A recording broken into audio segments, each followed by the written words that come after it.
Hello, vintage outboard motor fans. T-Mike again here in South Louisiana, making another video today. This video is on my latest restore.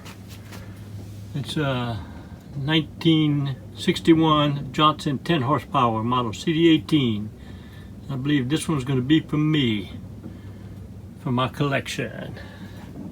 So I got her all taken apart, painted, sanding, lower cowling, power head, hood, gear case, rewind starter rebuilt, magneto rebuilt.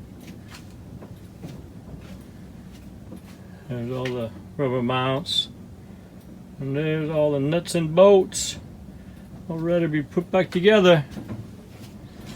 Hope y'all enjoyed the video. See y'all next time. Hope you enjoyed the video.